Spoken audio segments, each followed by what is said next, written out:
ಎಲ್ರಿಗೂ ನಮಸ್ಕಾರ. ನೀವು ನೋಡ್ತಾ ಇದ್ದೀರಾ ಸುದ್ದಿ ಸಮಯ ನ್ಯೂಸ್ ಚಾನಲ್. ಇದು ಲೋಕಲ್ ಎಕ್ಸ್ಪ್ರೆಸ್. ನಾನು ಮಹರ್ದೊಡ್ಡ ಕುಳಗಿ.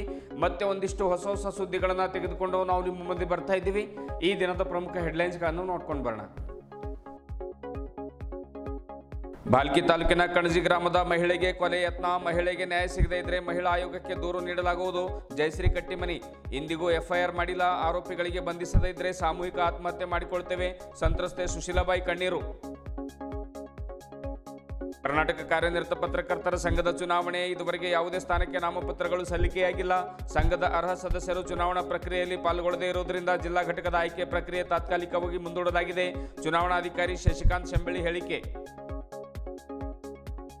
ಚಿಟಗುಪ್ಪ ತಾಲೂಕಿನ ಉಡಬಳ ಗ್ರಾಮದ ಮನೆಗಳಿಗೆ ಹೊಕ್ಕ ಮಳೆ ನೀರು. ಸಾವಿರಾರು ರೂಪಾಯಿ ದವಸ ಧಾನ್ಯ ಹಾಳು. ಮಳೆ ನೀರಿನ ಜೊತೆಗೆ ವಿಷ ಜಂತುಗಳ ಭಯದಲ್ಲಿ ರಾತ್ರಿಯಿಡೀ ಎಚ್ಚರಿಕೆ ಕುಳಿತ ಜನರು.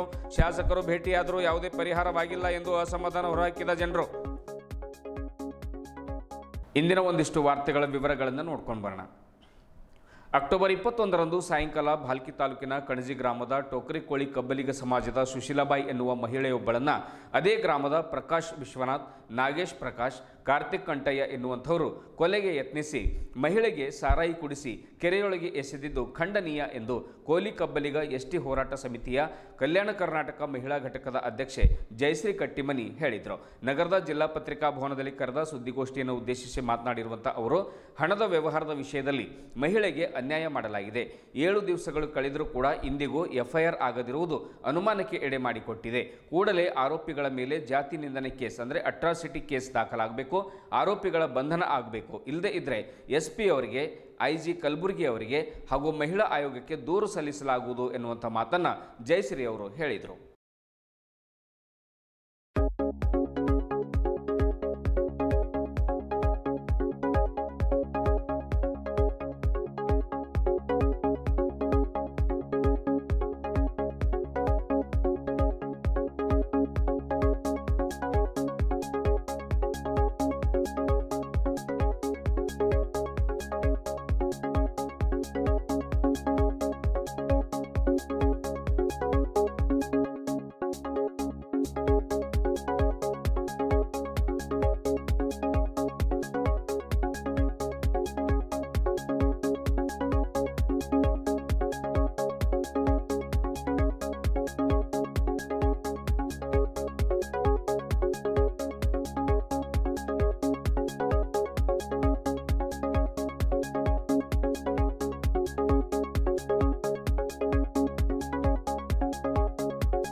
ಯಾಕೆ ನೀವು ಹಾಸ್ಪಿಟ್ಲ್ಗೆ ಹೋದ್ರಿ, ವಿಸಿಟ್ ಯಾಕೆ ಮಾಡಿದ್ರಿ? ಆ ಹೆಣ್ಮಗಳ ತನಕ ಕತೆ ಎಲ್ಲ ಕೇಳಿದ್ರಲ್ಲ, ಕೇಳಿ ಏನು ನ್ಯಾಯ ಕೊಡ್ಸ್ಲಕ್ಕಾಯ್ತು ನಿಮಗೆ? ತಿರ್ಗಾ ಆ ಹೆಣ್ಮಗಳು ಮಗನ ಹಾಸ್ಪಿಟ್ಲಿಂದ ಡಿಸ್ಚಾರ್ಜ್ ಆದ್ಮೇಲೆ ನೀವು ಯಾಕೆ ಕೇಸ್ ಮಾಡಿಲ್ಲ ಅಂತ ಕೇಳಕ್ಕೆ ಹೋದ್ರೆ, ನೀನು ಸುಮ್ ಕೂಡಮ್ಮ, ನಿನಗೇನು ಗೊತ್ತಾಗ್ತದ? ಆಕಿನ ಮಗನಿಗನ್ಕ ನಿನ್ಗೆ ಹಿಂದೊಂದ್ಸಲ ನಿನ್ನ ಮ್ಯಾಲ ಅನ್ಕ ಕಿಡ್ನಾಪ್ ಕೇಸ್ ಮಾಡಿದೇವು ಮಗನೇ, ಮತ್ತೊಂದು ಕೇಸ್ ಮಾಡಲಿ ಅನ್ನತ್ತೀರ, ನೀವು ಧಮಕಿ ಹಾಕ್ತೀರಾ? ಯಾಕೆ ಸಾಮಾಜಿಕ ನ್ಯಾಯ ಕೇಳೋದು ತಪ್ಪ? ಒಬ್ಬ ನೋಡ್ರಿ PSI ಸಾಬ್ರೆ, ಇದು ಕಲ್ಯಾಣ ನಾಡು. ಇಲ್ಲಿ ಸ್ತ್ರೀಯರಿಗೆ ವಿಶೇಷವಾದ ಗೌರವ ಇದೆ. ನೀವು ಗುಂಡಾ ಸ್ಟೇಷನ್ ಒಳಗ ಕಾಕಿ ಬಟ್ಟೆ ಹಾಕೊಂಡು ಗುಂಡಾಗರ್ದಿ ಮಾಡಿದ್ರೆ ನಡೆಯೋದಿಲ್ಲ. ಇಲ್ಲಿ ಕಲ್ಯಾಣ ಕರ್ನಾಟಕದ ಒಳಗ ಒಂದು ಎಷ್ಟಿ ಸರ್ಟಿಫಿಕೇಟ್ ಇದೆ ಆಕಿನ ಕಡೆ. ಆದ್ರೂ ಕೂಡ ನೀವು ಹೇಳಿ ಕೇಸ್ ನಾನ್ಯಾಕೆ ಮಾಡಲಿ ಅಂತ ನೀವು ಅವ್ರ ಜೊತೆನೇ ವಾದ ಮಾಡ್ತೀರಿ. ನಾವು ಅಟ್ರಾಸಿಟಿ ಕೇಸ್ ಮಾಡಲ್ಲ, ನೀನು ಹೇಳಿದ್ ಮಾಡಲ್ಲ, ನಾನು ನನ್ನ ಮನಸ್ಸಿಗೆ ಏನು ತಿಳಿತದ ನಾನು ಮಾಡ್ತೀನಿ ಅಂತ ಹೇಳ್ತೀರಾ ನೀವು? 21ನೇ ತಾರೀಕು ಕಳೆದ ವಾರ ಅಕ್ಟೋಬರ್ 21ನೇ ತಾರೀಕು ಸಾಯಂಕಾಲ 4:45 ಗಂಟೆ ಸುಮಾರು ಘಟನೆ ಆಗಿದೆ. 7 ಗಂಟೆ ತನಕ MLC ತಗೊಳಕ್ಕೆ ಹಾಸ್ಪಿಟಲ್ಗೆ ಹೋಗಿದ್ದಾರೆ ಸ್ಟೇಷನ್ದವ್ರು. ಅದಕ್ಕೆ ಸಂಬಂಧಪಟ್ಟ ನನ್ನ ಕಡೆ ವಿಡಿಯೋನೂ ಇದೆ ಮತ್ತು ಅವ್ರ ಪ್ರಶ್ನೆಗೆ ಏನು ಕೇಳ್ಯಾರ, ಇವ್ರು ಏನು ಉತ್ತರ ಕೊಟ್ಟರು ಅನ್ನೋದು ಸಹಿತ ಇದೆ ಅದರಲ್ಲಿ. ಇವತ್ತು ಸಾಯಂಕಾಲವರೆಗೂ ಏನಾದರೂ ಅವ್ರು 3 ಜನ ಮೇಲೆ FIR ದಾಖಲೆ ಮಾಡಿ ಅವ್ರಿಗೆ ಅರೆಸ್ಟ್ ಮಾಡಿ ಕಾನೂನು ಕ್ರಮ ಜರುಗಿಸಲಿಲ್ಲ ಅಂತಂದರೆ ಮತ್ತು ಮಹಿಳಾ ಮತ್ತು ಮಕ್ಕಳ ಕಲ್ಯಾಣ ಇಲಾಖೆಗೆ ನಾವು ಮೊರೆ ಹೋಗ್ತೇವೆ ಮತ್ತು IGO ಮುಖಾಂತರ ಮೊರೆ ಹೋಗ್ತೇವೆ. ಹೋಗಿ ಇದು ಉಗ್ರವಾದ ಹೋರಾಟ ಮಾಡೋಕ್ಕೂ ನಾವು ಯಾವುದೇ ರೀತಿ ಹಿಂದೆ ಹಾಕೋದಿಲ್ಲ. ದಯಮಾಡಿ ಆ ಹೆಣ್ಮಕ್ಳಿಗೆ ನ್ಯಾಯ ಕೊಡಿಸಿ. ಮತ್ತೊಮ್ಮೆ ಮುಗಿದೊಮ್ಮೆ ನಾ IG ಸರ್ ಹತ್ರನೂ ಮತ್ತು ಸ್ಥಳೀಯ SP ಸಾಹೇಬ್ರು ಕೂಡ ನಾನು ರಿಕ್ವೆಸ್ಟ್ ಮಾಡ್ಕೊತಾ ಇದ್ದೀನಿ. ನಾವು ST ಹೋರಾಟ ಸಮಿತಿಯಿಂದ ಒಂದ್ ವೇಳೆ ನೀವು ಮಾಡಲಿಲ್ಲ ಅಂತಂದ್ರೆ ನಾವು ಮಹಿಳಾ ಆಯೋಗಕ್ಕೂ ಕೂಡ ಹೋಗಿ ಉಗ್ರವಾದ ಹೋರಾಟ ಮಾಡ್ತೇವೆ ಅಂತ ಹೇಳಕ್ ಇಷ್ಟಪಡ್ತೀನಿ ಬಂಧುಗಳೇ.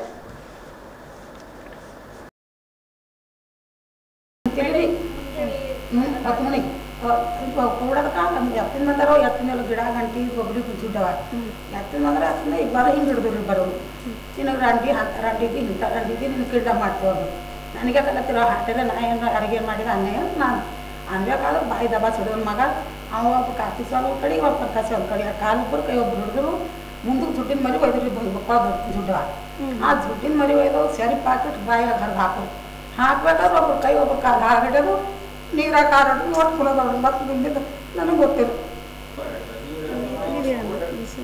ಅನ್ಯ ದುಕಾನ ಅವರು ಇದು ಟೇಸಮ್ನೇ ಸಾಕು ಸಾಯ್ತೇವ್ರಿ ಸರ್ ಇಲ್ಲ ನಾವಿರಲ್ಲ ನಮ್ಗೆ ನ್ಯಾಯ ಏನಕ್ಕೂ ಕೊಡಲಿಲ್ಲಲ್ಲ ನಾವು ಬರ್ದಿಂದ ವ್ಯಾಪಾರ ಹರಿಯಲ್ಲ ಹೋದ್ರು ಇದ್ರ ಬಂಗಾರ ಇಸ್ಕೊಡ್ಬೇಕು ಅಂದ್ರೆ ವ್ಯಾಪಾರ ಹರಿಬೇಕು ಇಲ್ಲ ಹೋದ್ರೆ ಅದೇ ಪೊಲೀಸ್ ಸ್ಟೇಷನ್ ಜೀವ ಕೊಡ್ತೇವೆ ಅಲ್ಲೇ ಜೀವ ಕೊಡ್ತಪ್ಪ ಸ್ಟೇಷನ್ ಇದ್ರೆ ಜೀವ ಕೊಡ್ತಾನೆ ಧನ್ಯವಾದ.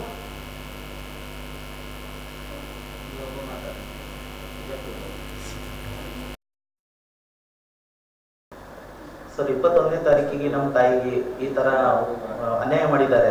ಯಾವ ತರ ಅಂತಂದ್ರೆ ನಾವು ನಮ್ಮ ತಾಯಿ ತಂದೆಯಲ್ಲಿ ಬರೀ ಹೋಟೆಲ್ ಅಲ್ಲಿ ಹತ್ರ ಸ್ವಲ್ಪ ಇಲ್ಲಿ ಬಾತ್ರೂಮ್ ಅಂತ ಹೋಗಿರ್ರಿ. ಹೋಗಿದಾಗ ಅವರು ಅಲ್ಲಿ ಸ್ವಲ್ಪ ಬೆಳಗ್ಗೆ ಒಂದು ಸ್ವಲ್ಪ ನಮ್ಮ ತಾಯಿ ಸರಿ ಜಗಳ ಆಗಿತ್ತು ಬಂಗಾರ ವಿಷಯದಲ್ಲಿ. ಒಂದು 4-5 ದಿವಸದೊಳಗೆ ಜಗಳ ಆಗಿತ್ತು. ಆಮೇಲೆ ಸ್ವಲ್ಪ ಬೆಳಗ್ಗೆನೂ ಸ್ವಲ್ಪ ಥೋಡಿ ಜಗಳ ಆಡ್ಕೊಂಡ್ರು. ಮಧ್ಯಾಹ್ನ 4-4:30 ತನ ಅಲ್ಲಿ ಬಾತ್ರೂಮ್ ಹೋಗಿರೋ ಅಮ್ಮ ಅಲ್ಲಿ ಕೆರೆ ಹತ್ರ ಬಾಜು. ಅಲ್ಲಿ ಹೋಗಿದಾಗ ಏನಾಗಿದ್ರಿ ಅಂತಂದ್ರೆ ಅವ್ರು 3 ಜನ ಏನೋ ಪ್ರಕಾಶ್ ತಂದೆ ವಿಶ್ವನಾಥ, ನಾಗೇಶ್ ತಂದೆ ಪ್ರಕಾಶ, ಕಾರ್ತಿಕ್ ಸ್ವಾಮಿ ಮತ್ತೆ ಕಂಠಯ್ಯ ಸ್ವಾಮಿ ಅವರು ಮೂಗರು ಅಲ್ಲಿ ಬಂದು ನಮ್ಮ ತಾಯಿಗರಿಗೆ ಏನ್ ಇದು ಮಾಡ್ಯಾರೋ ಜಗಳ ಮಾಡ್ಕೊಂಡು ಹಠ ಮಾಡ್ಕೊಂಡು ಬಟ್ ಬಾಯಲ್ಲಿ ಇಬ್ಬರು ಅವರು ಇಬ್ಬರು ಕಲ್ತಿ ಕೈ ಹಿಡಿದು ಏನ್ ಮಾಡ್ಯಾರ ಸರಿ ಪ್ಯಾಕೆಟ್ ಕುಡಿಸಿ ಅವ್ರಿಗೆ ಕುತ್ತಿಗೆ ದಬಾಸಿ ಏನ್ ಮಾಡ್ಯಾರ ಕೆರೆಗೆ ಹಾರೋಡಿದ್ರು ಸರ್. ಅವರು ಕೆರೆಗೆ ಹಾರೋಡಿದ ಮೇಲೆ ಅವರು ಅಲ್ಲಿ ಯಾರಿಲ್ಲ ಯಾರೋ ಒಂದ್ ಸ್ವಲ್ಪ ಬೇರೆ ಹೋದ್ರು ಸ್ವಲ್ಪ ನೋಡಿ ಏನ್ ಮಾಡ್ಯಾರ ಅಂಜಿ ಅದು ಬಂದು ಅಲ್ಲೇ ಹೋಟೆಲ್ ಹತ್ರ ಇಡ್ಯಾರ. ಅಲ್ಲಿ ಏನ್ ಮಾಡ್ಯಾರ ನಮ್ದು ಅಕ್ಕವರಲ್ಲೇ ಇದ್ದೀರಿ ನಮ್ಮ ತಾಯರೇ ಅಲ್ಲಿ ಹೋಗ್ಯಾರ ಅಂತಂದು ಅವ್ರು ಹೊಡಿ ಬಂದ್ರು. ಅಲ್ಲಿ ಹೊಡಿ ಬಂದ ತಕ್ಷಣ ನೋಡತನ ಇವ್ರು ನೀರಲ್ಲಿ ಇದ್ದರು ಮತ್ತೆ ನಮ್ಮ ತಾಯಿ ನಮ್ಮ ಅಕ್ಕವ್ರು ಬಂದು ಎಳ್ಕೊಂಡ್ ಬಂದ್ರು. ಅಲ್ಲಿ ಸ್ವಲ್ಪ ಎಳ್ದಿ ಅಲ್ಲೇ ಇದು ಇಟ್ಟಿ ಮೇಲೆ ನಮಗ್ ಮನಿಗ್ ಬಂದು ಕರ್ಕೊಂಡ್ ಬಂದ ಮೇಲೆ ನಾವು ತಂದೆ ಅಲ್ಲಿಂದ ಅಲ್ಲಾಗ್ಯಾರ. ಮತ್ತೆ ನಾವೇನ ಕೇಳತ್ತಾರ ನಿಂಗ ಅದು ಇದು ಉಲ್ಟಾ ನಿಂಗೆ ಮೊದಲಿನ ಕೇಸ್ ಅದ ನಿಂಗ ಅದು ಇದು ಅದ್ರ ಮೇಲೆ ನಿಮ್ ತಾಯರಿಗೆ ನಿನ್ಗ ಮತ್ತೆ ಅಲ್ಲೇ ಇದು ಮಾಡ್ತೀನಿ ನೋಡು ಹಂಗಂತ ನಮ್ಗೆ ಅನ್ಸಿಸ್ಲತ್ತಾರ್ರಿ. ಅಲ್ಲಿ ಈಗ ನಮ್ಗೆ ಏನ್ ಮಾಡ್ಬೇಕು ಸರ್? ನಮ್ಗೆ ನ್ಯಾಯ ಆಗಲ್ಲ, ನಮ್ಗೆ FR ಆಗೋಲಾಗ್ಯದ. FR ಆಗೋಲಾಯ್ತು ಅಂತಂದ್ರೆ ನಾವ್ ಅಲ್ಲೇ ವಿಷಯ ತಗೋತೀವಿ, ನಮ್ಮ ತಾಯಿ ತಂದಿ ನಾವ್ ಅಲ್ಲೇ ಸಾಯ್ತೀವ್ರಿ. ಸ್ಟೇಷನ್ ಎದ್ರೆ ಅಲ್ಲೇ ಸತ್ತು ಹೋಗ್ತೇವ್ರಿ. ಈಗ ಬಂದಿದೇವ್ ನಾವು ನ್ಯೂಸ್ ಬರ್ತಾರೆ ಹೇಳ್ತೀನಿ. ನಮ್ಮ ಮೇಡಮ್ ಅವರು ಬಂದಾರೆ ಗುಲ್ಬರ್ಗಲ್ಲಿ ಇದ್ದು ಅವ್ರ ಪ್ರಭಾವ ನಾವೆಲ್ಲ ಇದು ಮಾಡ್ಲತ್ತೀನಿ ಅಲ್ಲಿಂದ ಇಲ್ಲಿ ಕರ್ಸಿನ್ರಿ ಅವ್ರಿಗೆ ಇದು ಮಾಡ್ಲತ್ತೀನಿ ಮೇಡಮ್. ನಮ್ಗೆ ಇದು ಮಾಡಿ FR ಮಾಡಿಸ್ಬೇಕಂತ PS ಅವರಿಗೆ ಕೇಳ್ಕೊಡ್ತೀವಿ. ಇಲ್ಲ ಅಂದ್ರೆ ನಾವು SP ಸಾಹೇಬರಿಗೆ ಕೇಳ್ಕೊಳತ್ತಿದೀವಿ ಅಷ್ಟೇ. ನಮ್ಮ ತಾಯಿಗೆ ನಮ್ಮ ತಾಯಿ ನಾನು ಕಲ್ತೀವಿ ವಿಷ ಕೊಡುದು ಪೊಲೀಸ್ ಸ್ಟೇಷನ್ ಹತ್ರ ಸತ್ತು ಹೋಗ್ತೇವೆ. ಕರ್ನಾಟಕ ಕಾರ್ಯನಿರತ ಪತ್ರಕರ್ತರ ಸಂಘದ ಬೀದರ್ ಜಿಲ್ಲಾ ಘಟಕದ ಚುನಾವಣೆಗೆ ಅಕ್ಟೋಬರ್ 27 ಮಧ್ಯಾಹ್ನ 3 ಗಂಟೆವರೆಗೆ ಯಾವುದೇ ಸ್ಥಾನಕ್ಕೆ ನಾಮಪತ್ರಗಳು ಸಲ್ಲಿಕೆಯಾಗಿಲ್ಲ ಎಂದು ಜಿಲ್ಲಾ ಚುನಾವಣಾಧಿಕಾರಿ ಶಶಿಕಾಂತ್ ಎಸ್ ಸೆಂಬಳ್ಳಿ ಸ್ಪಷ್ಟಪಡಿಸಿದರು. ಈ ಕುರಿತು ನಗರದ ವಾರ್ತಾ ಇಲಾಖೆಯ ಮೊದಲನೇ ಮಹಡಿಯಲ್ಲಿರುವಂತಹ ಚುನಾವಣಾ ಕಚೇರಿಯಲ್ಲಿ ಸುದ್ದಿಗಾರರೊಂದಿಗೆ ಮಾತನಾಡಿ ಅವರು ಈ ಮಾತನ್ನು ತಿಳಿಸಿದರು. ಮುಂದುವರೆದು ಮಾತನಾಡಿರುವಂತಹ ಅವರು ಸಂಘದ ಅರ್ಹ ಸದಸ್ಯರು ಚುನಾವಣಾ ಪ್ರಕ್ರಿಯೆಯಲ್ಲಿ ಪಾಲ್ಗೊಳ್ಳದೇ ಇರುವುದರಿಂದ ಜಿಲ್ಲಾ ಘಟಕದ ಆಯ್ಕೆ ಪ್ರಕ್ರಿಯೆ ತಾತ್ಕಾಲಿಕವಾಗಿ ಮುಂದೂಡಲಾಗಿದೆ ಎಂದು ರಾಜ್ಯ ಚುನಾವಣಾಧಿಕಾರಿಗಳ ಆದೇಶದಂತೆ ತಿಳಿಸಲಾಗಿದೆ ಎಂದು ಶೆಂಬಳ್ಳಿ ಹೇಳಿದರು. ಕರ್ನಾಟಕ ಕಾರ್ಯನಿರತ ಪತ್ರಕರ್ತರ ಸಂಘದ ಬೀದರ್ ಜಿಲ್ಲಾ ಘಟಕಕ್ಕೆ ಚುನಾವಣೆ ಪ್ರಕ್ರಿಯೆ ಹೊರತಾದ ಯಾವುದೇ ವ್ಯವಸ್ಥೆಯಡಿ ಅಧ್ಯಕ್ಷ ಸ್ಥಾನವನ್ನು ಒಳಗೊಂಡಂತೆ ಇತರೆ ಯಾವುದೇ ಒಂದು ಪದಾಧಿಕಾರಿಗಳ ಸ್ಥಾನಕ್ಕೆ ಯಾರನ್ನೂ ಕೂಡ ಇದುವರೆಗೆ ನಾಮನಿರ್ದೇಶನ ಮಾಡಿಲ್ಲ, ನೇರ ನೇಮಕಾತಿ ನಡೆದಿರುವುದಿಲ್ಲ ಎಂದು ಸ್ಪಷ್ಟಪಡಿಸಿದ್ದಾರೆ ರಾಜ್ಯ ಚುನಾವಣಾಧಿಕಾರಿಗಳು ಎನ್ನುವಂಥ ಮಾತನ್ನು ಜಿಲ್ಲಾ ಚುನಾವಣಾಧಿಕಾರಿ ಶಶಿಕಾಂತ್ ಸೆಂಬಳ್ಳಿ ಹೇಳಿದರು. ಮುಕ್ತ ಮತ್ತು ನ್ಯಾಯಸಮ್ಮತ ಚುನಾವಣೆಗಳು ಪ್ರಜಾಪ್ರಭುತ್ವದ ಜೀವಾಳ. ಚುನಾವಣೆಗಳನ್ನು ಪ್ರಜಾಪ್ರಭುತ್ವದ ಹಬ್ಬ ಎಂದೇ ವ್ಯಾಖ್ಯಾನಿಸಲಾಗುತ್ತೆ. ಇಂತಹ ಪ್ರಜಾಪ್ರಭುತ್ವವನ್ನು ಇನ್ನಷ್ಟು ಬಲಗೊಳಿಸುವಲ್ಲಿ ಕಾರ್ಯನಿರತ ಪತ್ರಕರ್ತರ ಸಹಭಾಗಿತ್ವ ಮತ್ತು ಬೆಂಬಲ ಅಗತ್ಯವಾಗಿದೆ. ಚುನಾವಣಾ ನಿಯಮಗಳಿಗನುಗುಣವಾಗಿ ಚುನಾವಣೆ ನಡೆಸಲು ಚುನಾವಣಾ ಸಮಿತಿ ಬದ್ಧವಾಗಿದೆ. ಮುಂದಿನ ದಿನಗಳಲ್ಲಿ ಮತ್ತೆ ನಿಯಮಾನುಸಾರ ಚುನಾವಣೆ ಅಧಿಸೂಚನೆ ಹೊರಡಿಸುವ ಮೂಲಕ ಕರ್ನಾಟಕ ಕಾರ್ಯನಿರತ ಪತ್ರಕರ್ತರ ಸಂಘ ಬೀದರ್ ಜಿಲ್ಲಾ ಘಟಕವು ಚುನಾಯಿತ ಕಾರ್ಯಕಾರಿ ಸಮಿತಿಯನ್ನು ನೆಲೆಗೊಳಿಸುವ ಪ್ರಕ್ರಿಯೆ ನಡೆಯಲಿದೆ ಎಂದು ರಾಜ್ಯ ರಾಜ್ಯ ಚುನಾವಣಾಧಿಕಾರಿಗಳು ಆದೇಶ ಹೊರಡಿಸಿದ್ದಾರೆ. ಅವರ ಆದೇಶದ ಮೇರೆಗೆ ನಾನು ಈ ಪ್ರಕಟಣೆ ಹೊರಡಿಸಿದ್ದೇನೆ ಎಂದು ಜಿಲ್ಲಾ ಚುನಾವಣಾ ಅಧಿಕಾರಿ ಶಶಿಕಾಂತ್ ಎಸ್ ಎಂಬಳ್ಳಿ ಸುದ್ದಿಗೋಷ್ಠಿಯಲ್ಲಿ ಸ್ಪಷ್ಟಪಡಿಸಿದರು. ಇದೇ ವೇಳೆ ವಾರ್ತಾ ಇಲಾಖೆಯ ಸಹಾಯಕ ನಿರ್ದೇಶಕರು ಹಾಗೂ ನೋಡಲ್ ಅಧಿಕಾರಿಯಾದ ಮಂಜುನಾಥ್ ಸುಳ್ಳೋಳಿ, ಕಾರ್ಮಿಕ ಇಲಾಖೆಯ ಅಧಿಕಾರಿಗಳು ಹಾಗೂ ನೋಡಲ್ ಅಧಿಕಾರಿ ಮಹೇಶ್ ಕುಲ್ಲೋಳಿ, ಸಹಾಯಕ ಚುನಾವಣಾಧಿಕಾರಿ ಹಾಗೂ ಸಿಬ್ಬಂದಿ ಸೋಮನಾಥ್ ಬಿರಾದರ್, ಬಾಲಾಜಿ ಕುಂಬಾರ್, ಚಿತ್ರಸೇನಾ ವಿ ಫುಲೆ, ಲೋಕೇಶ್ ವಿ ಬಿರಾದರ್ ಹಾಜರಿದ್ದರು.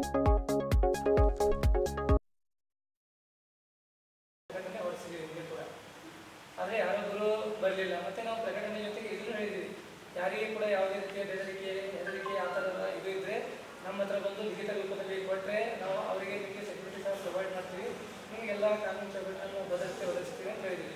ಆದರೆ ಆ ಥರದಲ್ಲಿ ಯಾವುದೇ ನಮಗೆ ಅರ್ಜಿಗಳು ಬರಲಿಲ್ಲ.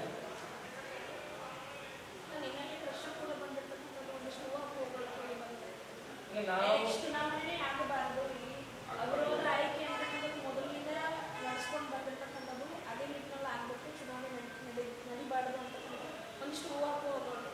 ಚುನಾವಣಾ ಅಧಿಕಾರಿಯ ಕಚೇರಿಯ ಹೊರಗೆ ನಡೆದ ಯಾವುದೇ ರೀತಿಯ ಬೆಳವಣಿಗೆ ಇರ್ಬೋದು, ಅದಕ್ಕೆ ನಾವು ಜವಾಬ್ದಾರರಲ್ಲ. ನಾವು ಅಧಿಕಾರಿ ಪ್ರಕಟಣೆಯಲ್ಲಿ ಮುಂದಿನ ದಿನಗಳಲ್ಲಿ ಮತ್ತೆ ನಿಯಮಾನುಸಾರ ಚುನಾವಣೆ ಅಧಿಸೂಚನೆ ಹೊರಡಿಸುವ ಮೂಲಕ ಕರ್ನಾಟಕ ಕಾರ್ಯನಿರತ ಪತ್ರಕರ್ತರ ಸಂಘ ಬೀದರ್ ಜಿಲ್ಲಾ ಘಟಕವು ಚುನಾಯಿತ ಕಾರ್ಯಕಾರಿ ಸಮಿತಿಯನ್ನು ನೆಲೆಗೊಳಿಸುವ ಪ್ರಕ್ರಿಯೆ ನಡೆಯಲಿದೆ. ಚುನಾವಣಾ ನಿಯಮಗಳಿಗೆ ಅನುಗುಣವಾಗಿ ಚುನಾವಣೆ ನಡೆಸಲು ಚುನಾವಣಾ ಸಮಿತಿ ಕೂಡ ಬದ್ಧವಾಗಿದೆ. ಮುಖ್ಯ ಎನ್ ರವಿಕುಮಾರ್, ಮುಖ್ಯ ಚುನಾವಣಾಧಿಕಾರಿಯವರ ಅಧಿಕೃತ ಪ್ರಕಟಣೆ.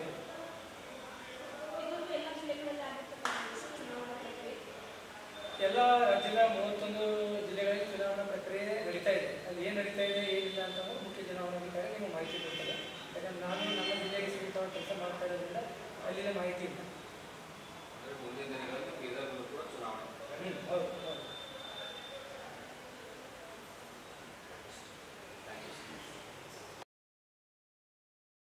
ಚಿಟಗುಪ್ಪ ತಾಲೂಕಿನ ಉಡಬಾಳ್ ಗ್ರಾಮದಲ್ಲಿ ಸೋಮವಾರ ಸುರಿದ ಭಾರೀ ಮಳೆಯಿಂದ ಬಹುತೇಕ ದಲಿತ ಸಮುದಾಯದ ಮನೆಗಳಿರುವ ಕೇರಿಯಲ್ಲಿ ಮಳೆಯ ಹಿನ್ನೀರು ಹೊಕ್ಕ ಪರಿಣಾಮವಾಗಿ ಮನೆ ಮಂದಿಯೆಲ್ಲ ತಾಪತ್ರಯ ಅನುಭವಿಸಂತಾಯಿತು. ಮಳೆಯ ನೀರು ಮನೆಗಳಿಗೆ ಹೊಕ್ಕಿದ ಪರಿಣಾಮವಾಗಿ ಕೆಲ ಮನೆಗಳಲ್ಲಿರುವಂಥ ದವಸ ಧಾನ್ಯಗಳು, ಅಡುಗೆ ಸಾಮಗ್ರಿಗಳಿಗೆ ಹಾನಿಯಾಗಿದೆ. ಮಳೆ ನೀರಿನಲ್ಲಿ ಹರಿದು ಬರುವ ವಿಷಜಂತುಗಳ ಭಯದಿಂದ ಮನೆ ಮಂದಿಯೆಲ್ಲ ಭಯದಿಂದ ರಾತ್ರಿ ಇಡೀ ಕುಳಿತುಕೊಳ್ಳುವಂತಾಗಿದೆ.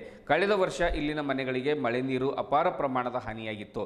ಗ್ರಾಮ ಪಂಚಾಯತ್ನವರು ಬೇರೆಯಿಂದ ಒಂದು ದುಬಾರಿ ಬೆಲೆಯ ಒಂದು ಜೆಸಿಬಿಯನ್ನು ಬಾಡಿಗೆಗೆ ಪಡೆದು ಮಳೆ ನೀರನ್ನು ಸರಾಗವಾಗಿ ಹರಿದು ಹೋಗಲು ತಾತ್ಕಾಲಿಕವಾಗಿ ವ್ಯವಸ್ಥೆ ಕೂಡ ಮಾಡಿದ್ರು. ಆ ಸಮಯದಲ್ಲಿ ಶಾಸಕ ಡಾಕ್ಟರ್ ಶೈಲೇಂದ್ರ ಬೆಲ್ದಾಳೆ ಸಂಬಂಧಿಸಿದ ಅಧಿಕಾರಿಗಳ ಒಂದು ತಂಡದೊಂದಿಗೆ ಗ್ರಾಮಕ್ಕೆ ಭೇಟಿ ನೀಡಿ ಸಮಸ್ಯೆ ಶಾಶ್ವತ ಪರಿಹಾರ ಕಂಡುಕೊಳ್ಳುವಂತೆ ಒಂದು ಅಧಿಕಾರಿಗಳಿಗೆ ಸೂಚನೆ ಕೂಡ ನೀಡಿದರು. ಆದರೆ ಅಧಿಕಾರಿಗಳು ಅವರ ಮಾತುಗಳನ್ನು ಕೇಳದೆ ಇದುವರೆಗೆ ಯಾವುದೇ ಕೆಲಸ ಮಾಡಿಕೊಟ್ಟಿಲ್ಲ ಎನ್ನುವಂಥ ಅಸಮಾಧಾನವನ್ನು ಗ್ರಾಮಸ್ಥರು, ಮಹಿಳೆಯರು ಹೊರಹಾಕಿದ್ದಾರೆ. ಮಂಗಳವಾರ ಚಿಟಗುಪ್ಪ ತಾಲೂಕು ಪಂಚಾಯತ್ ಇಒ ಲಕ್ಷ್ಮೀ ಬಿರಾದರ್ ಹಾಗೂ ಉಡಬಾಳ್ ಗ್ರಾಮದ ಗ್ರಾಮ ಪಂಚಾಯತ್ ಪಿಡಿಒ ಸವಿತಾ ಭಯ್ಯ ಮಳೆ ನೀರು ಹೊಕ್ಕ ಮನೆಗಳಿಗೆ ಭೇಟಿ ನೀಡಿ ಪರಿಶೀಲನೆ ಮಾಡ್ತಾರೆ. ಆ ಸಮಯದಲ್ಲಿ ನಮಗೆ ಶಾಶ್ವತ ಪರಿಹಾರ ಕಲ್ಪಿಸಿ ಎಂದು ಅಲ್ಲಿನ ವಾಸಿಗಳು ತಾಲೂಕು ಪಂಚಾಯತ್ ಇಒ ಅವರಿಗೆ ಮನವಿ ಮಾಡ್ತಾರೆ. ಪ್ರತಿ ವರ್ಷ ಇದೇ ರೀತಿ ಮಳೆ ಬಿದ್ದು ಮನೆಗಳಿಗೆ ಮಳೆ ನೀರು ಹೋಗ್ತಾ ಇವೆ. ನಮ್ಮ ಮನೆಯಲ್ಲಿರುವಂತಹ ಅಡುಗೆ ಸಾಮಾನುಗಳು ಮತ್ತು ದವಸ ಧಾನ್ಯಗಳು ನಿರಂತರವಾಗಿ ಹಾಳಾಗ್ತಾನೆ ಇವೆ. ಆದರೆ ನಮಗೆ ಶಾಶ್ವತ ಪರಿಹಾರ ಮಾತ್ರ ಯಾರೂ ಮಾಡಿಕೊಟ್ಟಿಲ್ಲ. ಶಾಸಕರು ಭೇಟಿ ನೀಡಿದ್ರು, ಅವರು ಅಧಿಕಾರಿಗಳಿಗೆ ಸೂಚನೆ ಕೂಡ ನೀಡಿದರು. ಆದರೆ ಅಧಿಕಾರಿಗಳು ನಮಗೆ ಯಾವುದೇ ಶಾಶ್ವತ ಪರಿಹಾರ ಮಾಡಿಕೊಟ್ಟಿಲ್ಲ. ನಾವು ಹೇಗೆ ಮಾಡೋದು, ಹೇಗೆ ಜೀವನ ಸಾಗಿಸೋದು ಅನ್ನುವಂಥ ಮಾತನ್ನು ಮಹಿಳೆಯೊಬ್ಬಳು ತಮ್ಮ ಅಸಮಾಧಾನವನ್ನು ಹೊರಹಾಕ್ತಾ ಇರುವಂಥ ಸನ್ನಿವೇಶ ಅಲ್ಲಿ ಕಂಡು ಬಂತು. ಈ ಸಮಸ್ಯೆಯನ್ನು ಸಂಬಂಧಿಸಿದ ಇಲಾಖೆ ಅಧಿಕಾರಿಗಳ ಗಮನಕ್ಕೆ ತರ್ತೇನೆ ಅನ್ನುವಂಥ ಮಾತನ್ನು ತಾಲೂಕು ಪಂಚಾಯತ್ ಇಒ ಅಲ್ಲಿನ ನಿವಾಸಿಗಳಿಗೆ ಭರವಸೆಯನ್ನು ಕೊಟ್ಟರು.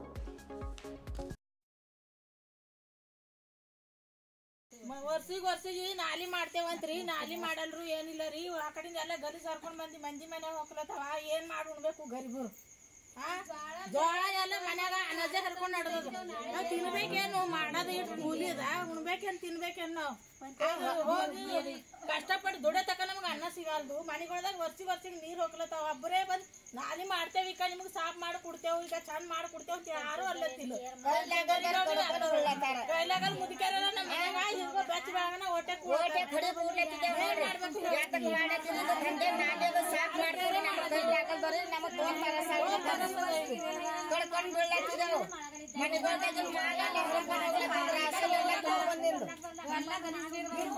ಹೋಗ್ಲಕ್ಕ ಸಂಡಸ್ ಹೋಗ್ಲಕ್ಕ ಗುರುದಾಸ್ ಸಾಬ್ರೆ ನಾಳೆಗೆಲ್ಲ ಬಿದ್ದಿದಾಗ್ಲತ್ತದ ನೋಡ್ರಿ. ಇದು ಜರ ಮುಂದಿನ ಹಾದಿ ನಮಗ್ ವಿಚಾರ ಮಾಡ್ಕೊಡ್ರಿ ಚಲೋ ಎಲ್ಲ. ಪಂಚಾಯತ್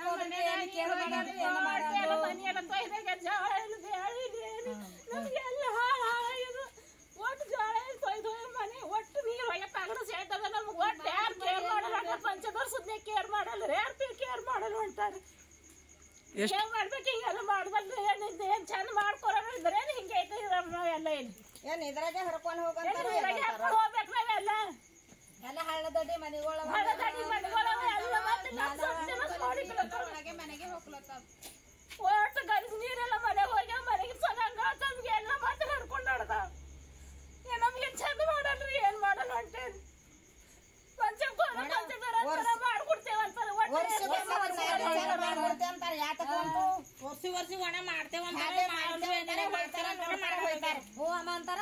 ನಾವು ಕಡ್ಕೊಂಡ್ ಬಿದ್ದು ನಮ್ ಕೈ ಕಾಲು ಮುರ್ದಾವ, ಹಾದಿ ನಡ್ಲಕ್ ಬರಲ್ಲ ಹೊಂಟಾವ್ ನೋಡ್ರಿ. ಇದುವರೆಗೂ ಸುದ್ದಿ ಕೊಟ್ಟಿರುವ ನಾನು ಮಹಾರ್ದು ಡಾಕುಳಿಗಿ. ಮತ್ತೆ ಮುಂದಿನ ವಾರ್ತೆಗಳೊಂದಿಗೆ ಭೇಟಿಯಾಗೋಣ. ವಂದನೆಗಳು.